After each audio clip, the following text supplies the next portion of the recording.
Alors aujourd'hui, on va décrypter ensemble Joko. C'est un outil qui promet de nous aider à mettre de l'argent de côté sur nos dépenses du quotidien, et le tout presque sans s'en rendre compte. On dépense tous de l'argent, tous les jours, c'est un fait. Mais imaginez une seconde si une partie de cet argent pouvait revenir dans notre poche, comme par magie. C'est un peu cette promesse qu'on va explorer ensemble. Mais avant de parler de la solution, posons juste le décor. On a tous des dépenses qui reviennent tout le temps, que ce soit pour se nourrir, se déplacer ou même pour les petits plaisirs. Pensez-y, les courses à Carrefour ou Lidl, le plein chez Total Energies, le billet de train avec la SNCF ou le dernier gadget acheté à la Fnac. Tout ça, ce sont des sorties d'argent constantes de nos comptes en banque. Et c'est justement là que Joko entre en jeu. C'est une application dont le but est de nous permettre de récupérer une petite part de cet argent. Bon, juste pour être sûr qu'on est tous sur la même longueur d'onde, qu'est-ce que le cashback? Le mot veut littéralement dire argent en retour. L'idée est toute simple. Quand on achète quelque chose, l'enseigne nous redonne un petit pourcentage du montant. Voilà, c'est tout. Et donc, la grande promesse de Joko, c'est de rendre ce processus super simple, voire complètement automatique. Le but, c'est de gagner de l'argent sans même avoir à y penser. D'accord, mais alors concrètement, comment ça fonctionne? Allons voir d'un peu plus près. Alors la toute première étape, et c'est la clé de tout le système, c'est de connecter sa carte bancaire à l'appli de manière sécurisée bien sûr. La bonne nouvelle, c'est que la plupart des banques françaises sont compatibles, donc c'est assez facile à mettre en place. Il y a deux façons de faire. Pour les achats en magasin, et c'est vraiment le gros point fort, c'est 100% automatique. Une fois la carte liée, on n'a plus rien à faire, juste payer comme d'habitude. Par contre, pour les achats en ligne, il y a une petite manip. Il faut penser à lancer son shopping depuis l'appli ou l'extension sur son ordinateur. Et d'où vient cet argent au juste? Le modèle est assez transparent en fait. C'est simple. 1. On fait un achat chez une marque partenaire. 2.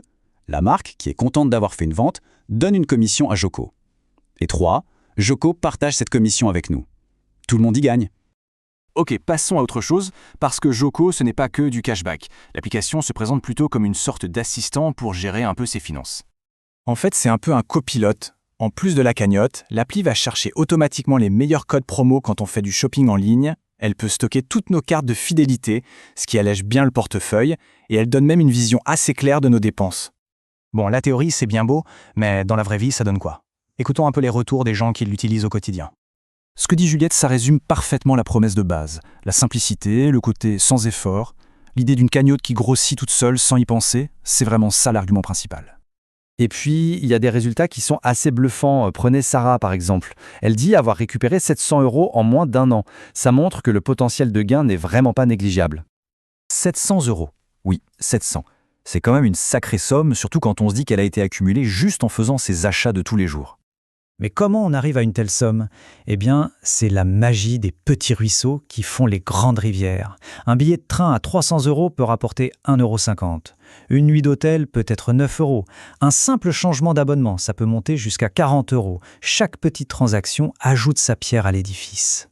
Et une fois qu'on a accumulé un petit pécule, on peut bien sûr le récupérer.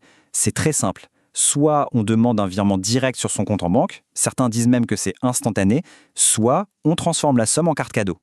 Cette phrase, elle est excellente. Elle permet de vraiment se projeter. Toutes ces petites sommes mises bout à bout, à la fin de l'année, ça peut très bien devenir le budget pour les prochaines vacances. Ça change complètement la perspective sur nos dépenses du quotidien.